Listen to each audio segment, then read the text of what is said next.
allies, training of pilots on NATO standard modern Western fighter jets.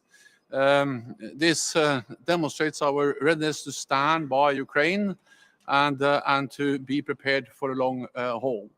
But of course, to continue our support to Ukraine, we also need to ramp up production of weapons and of ammunition.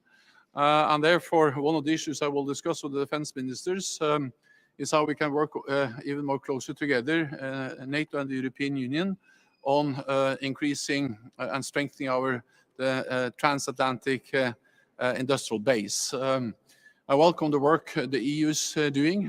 This is making a difference. It's helping our joint efforts. At the same time, what NATO does is also critical because we are setting the standards to ensure interoperability, interchangeability.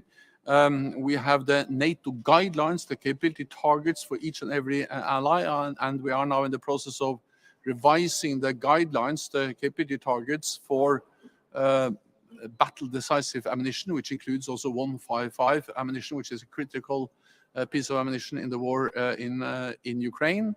And we are engaging closely with industry. I met them several times. We have engaged with them, and I see now that more and more NATO allies are actually signing contracts, which is what we need to ensure that production actually increases. We need to avoid creating new barriers between NATO allies. We need to strengthen the transatlantic industrial base to ensure that we can both replenish our own stocks, to ensure our own deterrence and defense, but also to continue to support Ukraine. Then another topic which was also related to the war in Ukraine is the protection of critical infrastructure. We have seen the vulnerability of infrastructure, especially undersea infrastructure. We have established a joint task force with the European Union, NATO, and the European Union on resilience, including infrastructure. NATO has established a cell at NATO to coordinate efforts of different countries, different allies, and the public and the private sector to step up what we do to protect the critical infrastructure. And I expect also new announcements and decisions at the upcoming NATO summit. So then I'm ready for your questions. Right. Secretary General, could I just ask on ammunition, which you mentioned there? Are both the European Union and NATO allies doing everything possible to get enough ammunition to Ukraine in the time frame that Ukraine needs it? Are you confident about the EU three-track approach? Is there anything more you will be encouraging them to do today? It is extremely important that we increase the production of ammunition. This is something we have been focused on for some time now, since last fall when we had the first meetings at NATO. I also met with Minister Kuleba and High Representative Borrell and me. We met some months ago and agreed also to coordinate our efforts between Ukraine, EU, and NATO even more closely, because it is always, of course, important to discuss new platforms, planes, battle tanks, air defense systems. But as important, or perhaps even more important, is it to ensure that all the systems which are already in Ukraine work and function as they should. And to do so, they need ammunition, they need fuel, spare parts, maintenance, and repair capacity. So the sustainment, which also then include ammunition, is absolutely critical. This is now a war of attrition, and a war of attrition becomes a battle of logistics, and then production, ramp-up production is absolutely key. So, of course, we are always focusing on what more can we do to ensure that we engage even more with industry, that we mobilize even more contracts. I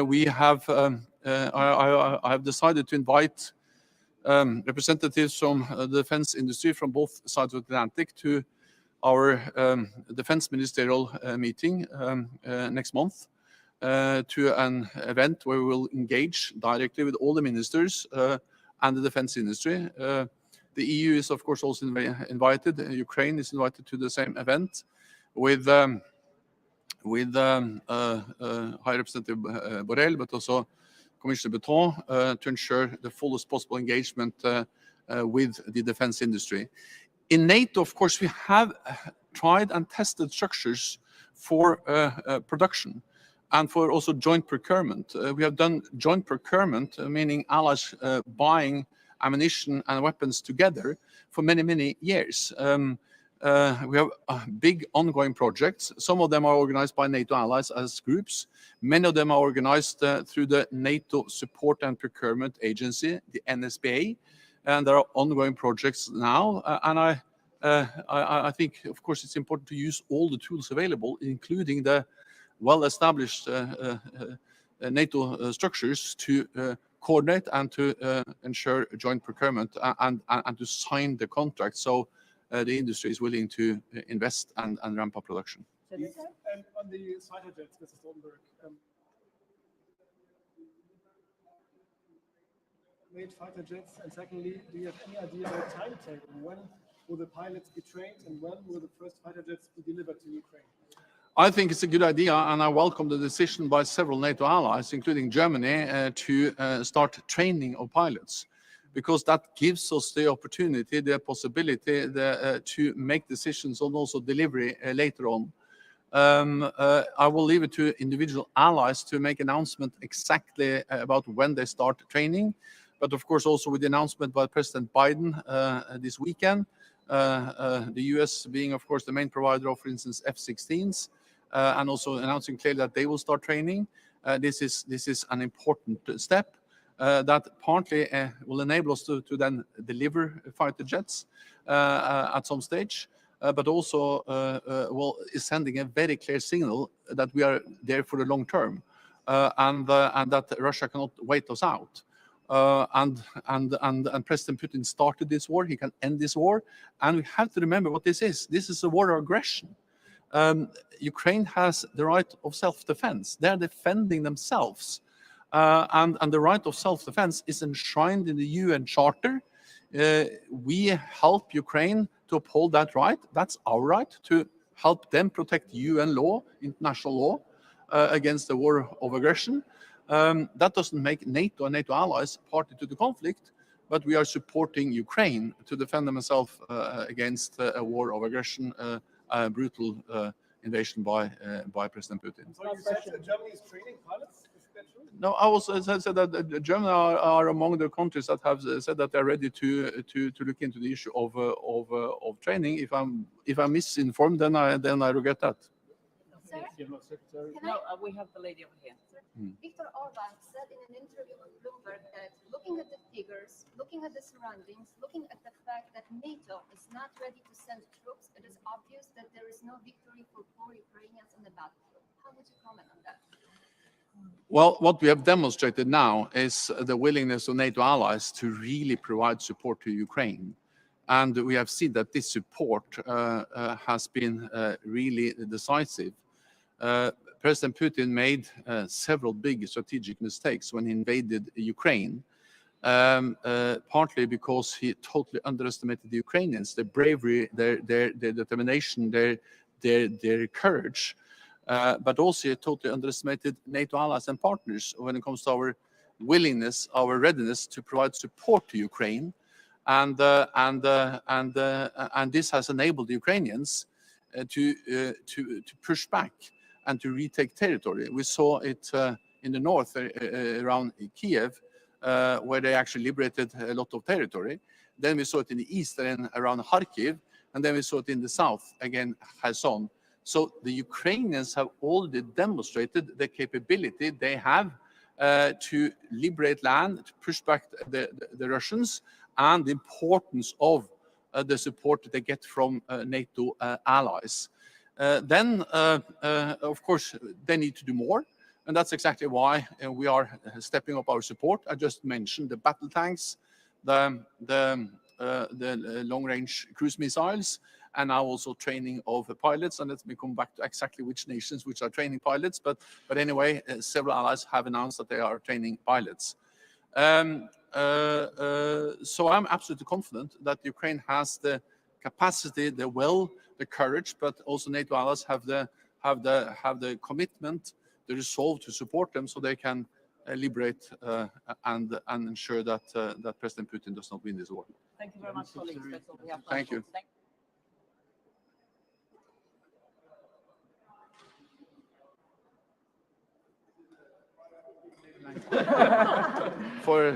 Jag vill fråga om vår försvarsminister Pål Jonsson pratade om ett ökande momentum när det gäller svenska medlemskapet till Vilniusmötet, att det finns ett ökat tryck. Vad är just nu, hur skulle du beskriva läget när det gäller svenska medlemskapet? Jeg helt trygg på at Sverige kommer til å bli medlem av NATO. Jeg kommer til å jobbe hardt for at det skal skje så raskt som mulig. Jeg kan jo selvsagt ikke love noe på vegne av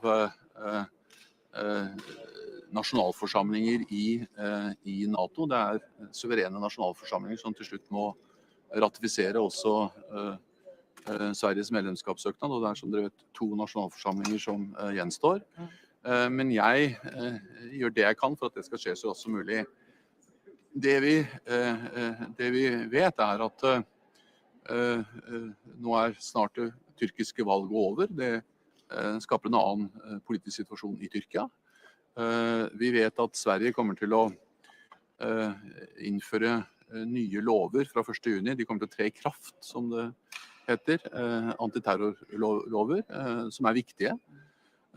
Og vi vet selvfølgelig at også Vilnius-toppmøtet er en anledning for lederne til å møtes, slik vi møttes i Madrid.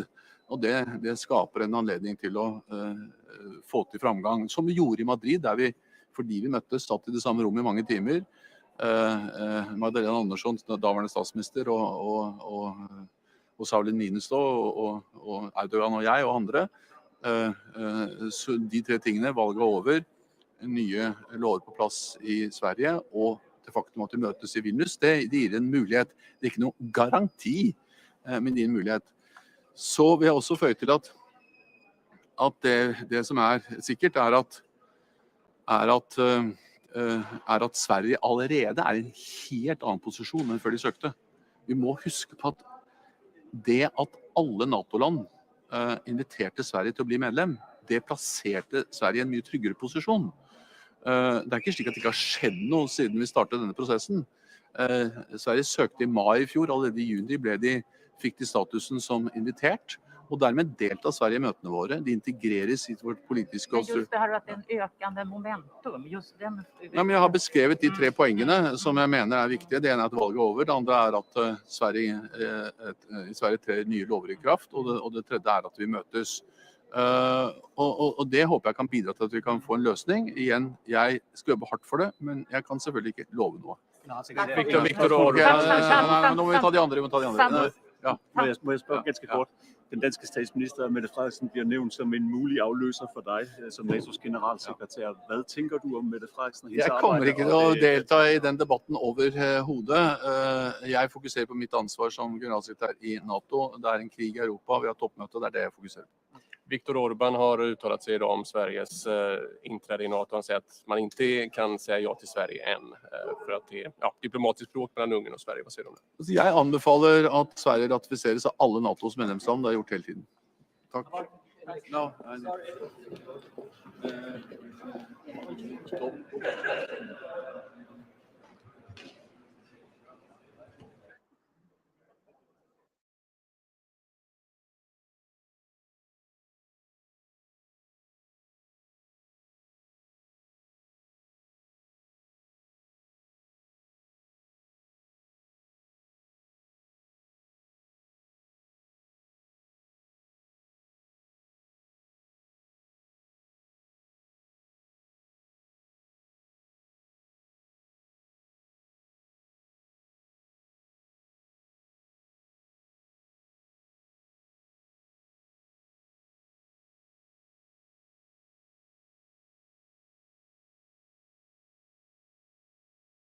sobre todo apuntando a subidas de cerca del 0,50%, estaba prácticamente plano el S&P y veíamos caídas para el Dow Jones, pero como les comentaba, ya saben que aquí siempre estamos pendientes de las últimas horas y vamos a empezar hablándoles de Bailey, del gobernador del Banco de Inglaterra, otro de los protagonistas de la mañana. Ha comparecido en un comité de política monetaria del BOE y, entre otras cosas, ha dejado un titular muy claro, y es que ha dicho que están más cerca del pico de las subidas de los tipos de interés. Eso sí, también ha dicho que no debemos tratar de combatir la inflación con aumentos muy severos en las tasas, dejando otra vez entrever pues, que quizás no haya más subidas de tipos por parte del Banco de Inglaterra, incluso que haya una posible pausa en la próxima reunión, y además ha hecho hincapié, ha incidido en que deben usar las herramientas de las subidas de tipos de interés con mucho cuidado. Así que parece que poco a poco empieza a relajar su política monetaria el Banco de Inglaterra, cuando eso sí, la inflación de Reino Unido sigue en el 10%, a pesar de que la FMI diga que Reino Unido, que la economía de Reino Unido no va a entrar en una recesión. Siguen en una situación, desde luego, muy complicada, pero Bailey apunta a que van a suavizar un poco la política monetaria y a que, desde luego, no pueden seguir subiendo los tipos de interés mucho más. Y pasamos a hablarles del sector del lujo y sobre todo de las caídas que estamos viendo en las últimas horas. Y es que las caídas en las acciones de lujo europeas están eliminando, ojo, más de 30.000 millones de dólares del sector en apenas unas horas, después de un repunte vertiginoso que habría sido impulsado por las apuestas de un impulso de la reapertura de China. De hecho, si vamos un poco por las acciones, si nos fijamos en Hermes, han llegado a caer hasta cerca de un 5%, Louis Vuitton también ha caído prácticamente un 4%, y el propietario de Gucci, en este caso Kering S.A., ha visto cómo sus acciones caían cerca de un 2%. Si bien este repunte de la demanda china ha sido uno de los principales impulsores de las fuertes ventas, es probable que a partir de ahora los inversores sean un poquito más exigentes. Pero claro, es verdad, les decimos que están cayendo en las últimas horas. Sin embargo, si nos fijamos en lo que va de año, en el caso de Kering ha subido un 12%, Louis Vuitton ha subido más de un 24% y Hermes ha subido hasta un 33%, todas superando, por ejemplo, el índice Eurostoxx, que viene con una subida de